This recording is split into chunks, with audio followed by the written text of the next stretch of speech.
Assalamualaikum warahmatullahi wabarakatuh. Kita akan masuk ke materi yang berikutnya di geometri, yaitu tentang ini, yaitu tentang sudut.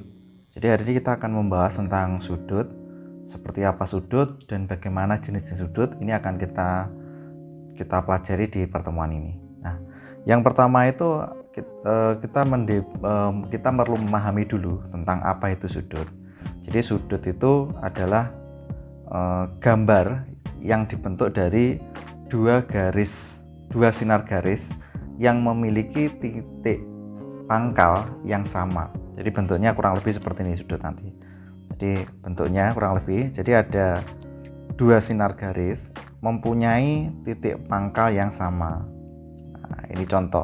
Jadi sinar garis itu yang bentuknya seperti ini bisa dipelajari atau dibuka lagi materi yang kemarin yang sebelumnya.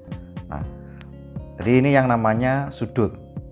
Jadi dia terbentuk dari sinar garis yang pertama dan ini sinar garis yang kedua. Jadi biasanya kalau titik sudut kita beri titik A, misalkan titik sudut yang ini, yang atas ini kita beri nama B, ini C. Jadi ini yang namanya sudut. Lalu sudut itu yang mana, Pak? Sudut itu yang ini. Jadi yang sudut itu adalah besarnya ini. Ada yang besarnya penyimpangan dari dua sinar garis tersebut. Sebelum kita masuk ke sudut atau nanti mengukur sudut, kita harus tahu dulu bagaimana cara memberi nama sudut. Jadi ada beberapa cara untuk memberi nama sudut. Yang pertama, cara memberi nama sudut itu dengan cara ini, memberikan huruf kapital. Contohnya seperti ini. Jadi ada sudut, misalkan di sini titik pangkalnya, ini ada B. Nah, jadi bentuk sudut yang pertama itu bentuknya kurang lebih seperti ini. Ini kalau nuliskannya seperti ini. Jadi di sini kayak tanda lancip, kemudian B, bacanya adalah sudut B. Nah, jadi ada yang memberikan nama sudut seperti ini. Selain itu juga ada lagi yang memberi nama sudut dengan cara seperti ini. Jadi ada bentuknya kayak gini. Nah, kemudian di tengahnya itu ada huruf kecil. Kalau ini kan titik sudut. Nah, ini huruf kecil. Nah, B nanti ke depan namanya titik sudut. Jadi ini A. Nah, cara memberikan nama seperti ini. Cara memberikan nama. Jadi ada lancip, huruf A kecil. Bacanya sudut A. Nah, kadang juga selain ini juga ada yang menggunakan huruf yang berupa angka. Jadi bentuknya itu sudut itu bentuknya juga angka. Saya berikan contoh seperti ini bentuknya. Nah, ini terus tengahnya itu tidak huruf A atau huruf biasa, tapi dia bentuknya angka. Contoh ini 1. Nah, kayak gini. Nah, ini menuliskannya seperti ini. Sudut 1. Ya, yang terakhir, bentuk sudut yang terakhir itu adalah gini. Jadi sudut ini terletak di 3 titik. Di 3 titik. Ini saya beri nama titik D. Nanti sudutnya itu ada di titik E. Kemudian di sini nanti ada titik F. Nah, jadi ada sudut bentuknya kayak gini. Kalau yang seperti ini, cara menuliskannya dengan cara ini. Bentuknya seperti ini, sudut ini boleh dengan cara ini. D yang tengah ini adalah titik sudutnya. Jadi yang posisi yang seperti ini, yang tengah adalah titik sudutnya. Boleh memberi nama DEF atau sampean mengatakan dengan ini FED. Jadi ini sama. Nah, jadi DEF boleh, sudut FED boleh. Dengan catatan yang tengah ini merupakan titik sudutnya. Jadi yang tengah itu wajib titik sudut. Mau dari sebelah kiri ataupun dari sebelah kanan. Nah, ini boleh aja.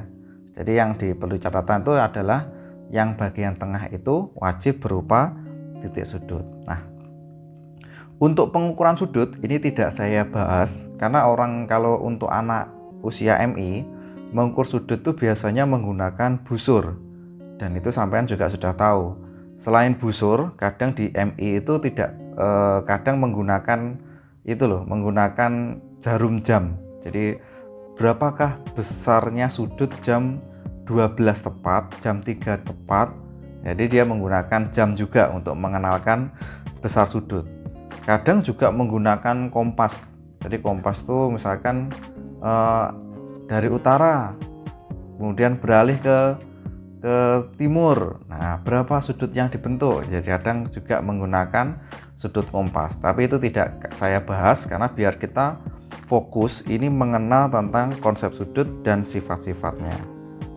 Nah, adapun jenis sudut kalau berdasarkan besarnya sudut, jadi nanti cara menuliskan besarnya sudut A, besarnya sudut B itu nanti kita menggunakan simbol ini.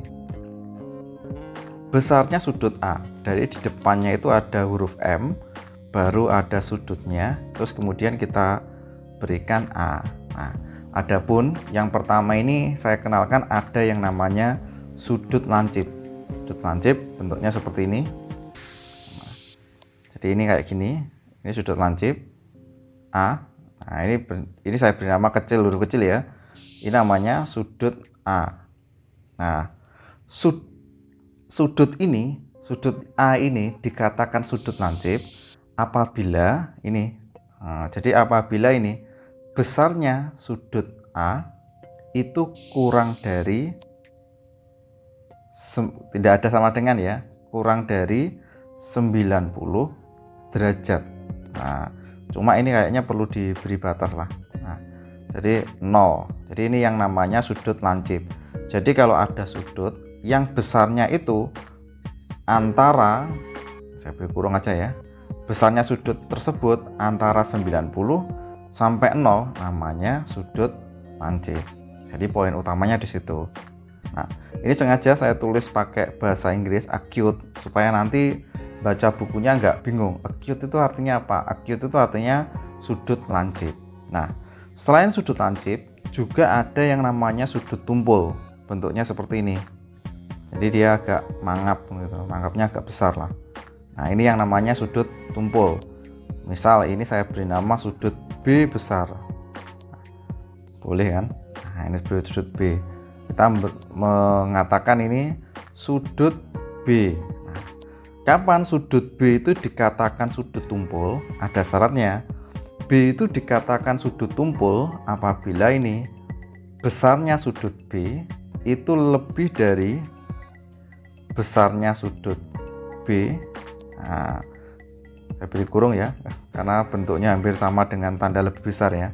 Besarnya sudut B itu kurang dari 180 derajat tetapi lebih dari 90 derajat. Jadi besarnya sudut B itu kurang lebih dari 90 derajat tetapi kurang dari 180 derajat. Nah, ini kita harus tahu juga ini. Nah, selain itu juga ada yang namanya sudut siku-siku. Jadi kalau digambar itu biasanya bentuknya seperti ini, tegak lurus.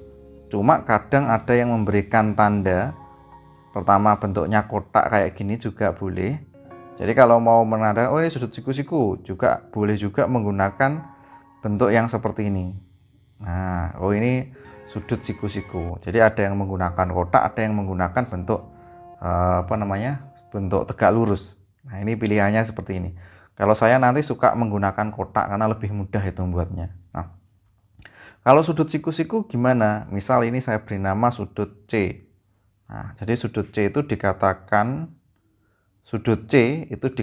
siku-siku apabila, jadi sudut C itu dikatakan siku-siku apabila besarnya sudut C sama dengan 90 derajat. Jadi kalau besarnya sudut C itu 90 derajat, maka sudut C itu dikatakan sudut siku-siku. Nah, ada lagi nanti yang namanya sudut berpelurus, sudut lurus atau straight. Nah, sudut lurus seperti ini. Nah, garis lurus, ini misalkan sudut D. Yang mana toh Pak sudut berpelurus? Yang ini. Nah, ini sudut berpelurus. Kapan D itu dikatakan sudut? Jadi misalkan sudut D itu dikatakan sudut lurus. Nah, apabila ini sudut D itu dikatakan sudut lurus apabila M besarnya sudut D itu sama dengan 180 derajat tepat. Nah, yang terakhir itu adalah sudut refleks. Ini di MI jarang juga, cuma harus kita beritahukan supaya enggak ini itu, enggak seperti itu. Jadi kita enggak, oh sudut yang ini, sudut yang itu, kita enggak enak. Jadi ini ada yang namanya sudut refleks. Biasanya sudut refleks itu adalah ini, bentuknya kayak gini. Nah, ini sudut refleks. Loh Pak, ini yang sudut ini kok bentuknya sudut lancip? Iya, kalau yang dilihat dari dalam itu lancip, tapi yang refleks itu yang ini. Nah, ini yang namanya sudut refleks. Yang ini, yang warna hijau itu. Selain itu juga yang bentuknya seperti ini juga sudut refleks. Nah, ini sudut tumpul Pak, yang dalam sudut tumpul. Tapi kalau sudut refleks itu yang ini, ukurnya itu yang ini. Nah, jadi ini yang namanya sudut refleks. Kalau begitu apa itu sudut refleks? Ini misalkan saya beri nama titik apa tadi, D ya. Ini kita beri nama titik E. Jadi sudut E itu dikatakan sudut refleks apabila ini. Jadi kalau E itu dikatakan refleks, sudut refleks itu apabila besarnya sudut E, besarnya sudut E ya, itu lebih dari 180 derajat. Jadi besarnya sudut E itu lebih dari 180 derajat, tetapi kurang dari 360 derajat. Ini yang namanya sudut refleks. Jadi bentuknya ada dua, lawannya sudut lancip dan juga lawannya sudut tumpul. Namanya sudut refleks. Nah, dari sini kita simpulkan yang penting itu adalah besarnya sudut itu berputarnya atau besarnya sudut dalam lingkaran itu kita harus tahu 360. Kemudian sudut lurus itu 180. Sudut tegak lurus atau sudut tegak lurus itu namanya sudut siku-siku, besarnya 90 derajat. Nah, kita harus tahu dulu karena ada kaitannya dengan sifat-sifat yang berikut ini. Jadi ada yang namanya sifat-sifat dari suatu sudut. Nah, yang pertama, dua sudut itu ada yang namanya sudut kongruen. Jadi ada istilah sudut kongruen. Seperti apa Pak? Misal saya punya dua sudut. Ini sudut yang pertama, saya beri nama sudut A. Kemudian ada lagi sudut yang kedua, itu kita beri nama sudut B. Nah, maka kita bisa mengatakan seperti ini. Misalkan sudut A itu kongruen, ini tanda kayak melengkung, kemudian bawahnya sama dengan kongruen dengan sudut B. Nah, bacanya itu. Jadi sudut ini kita baca dengan kata kongruen. Jadi sudut A kongruen dengan sudut B apabila, nah apabila ini, kapan sudut A kongruen dengan sudut B? Apabila besarnya sudut A itu sama dengan besarnya sudut B. Nah, contoh yang lain Pak, contoh yang lain seperti ini. Misal saya punya sudut lagi kayak gini, saya gambar ya. Ini C, misalkan ini 30 derajat. Kemudian di sini saya punya lagi sudut D. Saya punya sudut D, bentuknya kayak gini. Nah, misalkan ini D. Nah, ini di sini ada tulisannya 30 derajat juga. Nah, baru kita mengatakan C dan D ini merupakan sudut kongruen. Cara nuliskan seperti ini. Sudut C kongruen dengan sudut D, yang artinya besarnya sudut C itu sama dengan besarnya sudut D. Kalau B dengan C gimana? B dan C itu tidak kongruen. Kenapa? Karena besarnya sudut B 90, sedangkan besarnya sudut C 30 derajat. Jadi dia tidak kongruen. Nah, terus yang berikutnya ada garis bisektor sudut. Jadi ada istilah garis bisektor sudut. Seperti apa itu? Nah, garis bisektor sudut seperti ini.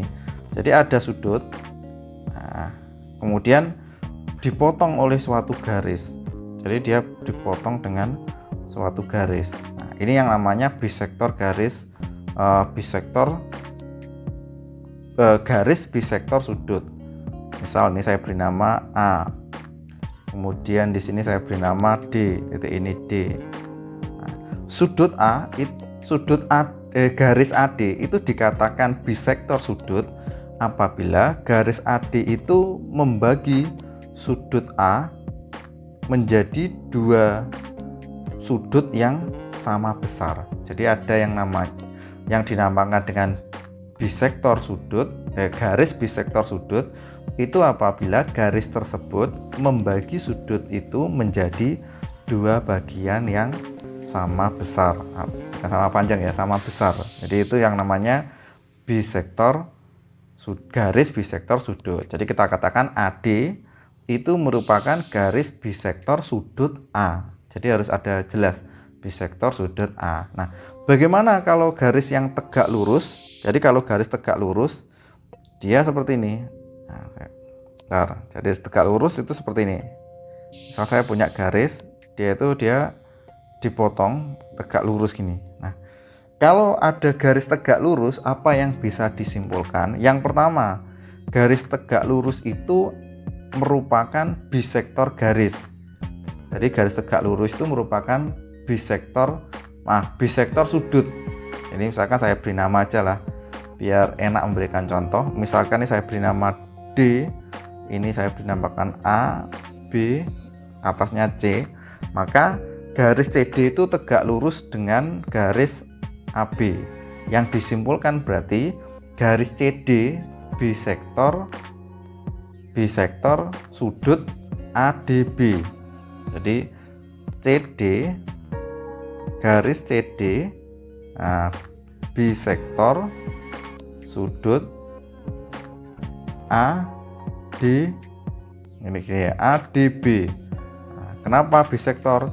Karena garis sudut ADB dibagi oleh CD menjadi dua sudut yang besarnya sama, yaitu besarnya sama-sama 90 derajat. Nah, terus kemudian kalau ada garis bisektor yang tegak lurus, maksudnya gimana Pak? Maksudnya gini, ada garis, misalnya itu saya beri nama ini garis EF.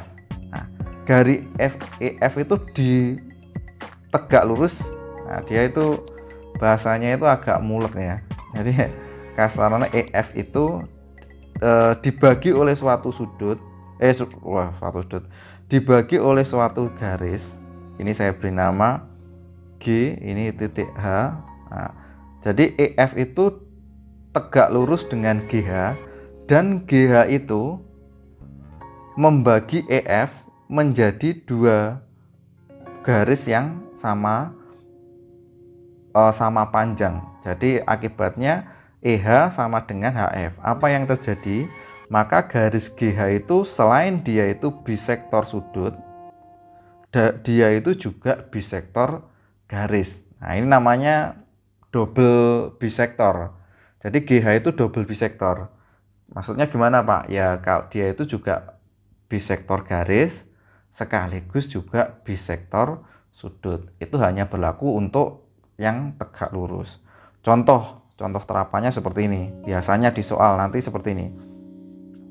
Berilah nama sudut berikut. Nah, dua sudut tumpul. Perhatikan gambar yang ada di sini. Nah, perhatikan gambar ini ya. Kita disuruh mencari nama sudutnya. Jadi kita tunjukkan dulu. Dua sudut tumpul dari gambar yang ada di sini. Nah, kita bisa mencarinya. Bebas banget ini buahnya ini. Ya, boleh seperti ini. Oh, dua sudut tumpul. Apa saja sudutnya?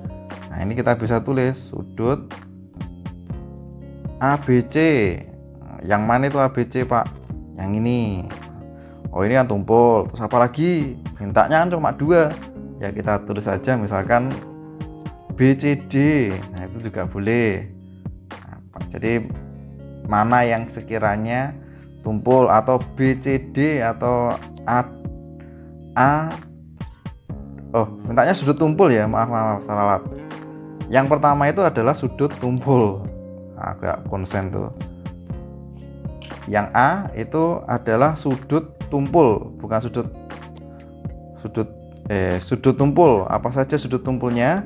Ya, kalau begitu sudut tumpulnya itu yang diminta itu adalah ini. Yang ini berarti ya. Ini kan tumpul. Nah, kita beri nama kita beri nama ini sudut ADB. Ada lagi yang tumpul selain ADB ini. Oh, mana lagi ya yang tumpul? Ya ini. Nah, sudut yang ini loh. Nah, sudut ABC. Oh, gampang banget. Sudut siku-siku. Nah, sudut siku lebih mudah lagi. Sudut siku-siku namanya apa? Sudut DBC. Intinya titik sudutnya itu kita letakkan di tengah. Kalau sudut lurus, nah, sudut lurus itu kita beri nama sudut lurus yang mana ini? Sudut lurusnya ya ini, sudut ADC. Udah banget toh. Sudut lancip di D, lancip di D. Nah, lancip di D ya mana? Ya sudut BDC. Kalau sudut tumpul di B, jadi kita perhatikan yang B ini, sudut tumpul di B. Ya, ini lebih mudah lagi. Ya sudut ABC. Jadi banyak sekali yang mudah sekali untuk mengerjakan ini. Nah, itu contoh-contohnya seperti ini. Memberi nama itu harus penting. Yang berikutnya ini juga mudah. Tentukan besarnya sudut berikut. Jadi kita disuruh mencari besarnya sudut AOC. AOC itu yang ini. A, O, kemudian yang C. Berapakah besarnya? Kita ijir ya. Nah, rumusnya seperti ini. M sudut AOC. Yang perlu diingat, saya itu menilai itu dari langkah pengerjaannya, bukan jawabannya. Oh, berarti sudut MAOC itu sama dengan M sudut AOB ditambah besarnya sudut BOC. Jadi harus ada langkahnya. Jangan langsung to the point jawabannya nanti kalau di latihan soal. Berarti ini berapa ini? 90 derajat ditambah 35 derajat. Itu agak jelas ya. Yang betul itu adalah 35. Berarti nilainya adalah 125 derajat. Terus pertanyaan yang kedua, besarnya sudut BOE. BOE. Nah, yang ini berarti yang hijau. Kalau begitu berapa itu nilainya? Nah, ini kita tulis M sudut BOE itu sama dengan M sudut. Nah, ini ada 3 itu. Ya agak capek sedikit nulisnya. BOC ditambah M sudut apa itu? M sudut COD ditambah M sudut DOE. Nah, kalau sudah ini tinggal disubstitusikan nilainya. Berapa ini? Yang pertama itu adalah 35 derajat ditambah 45 derajat ditambah 50 derajat. Nilainya sama dengan 130 derajat. Nah, mungkin seperti itu gambarannya. Kalau yang ini sisanya apa ini?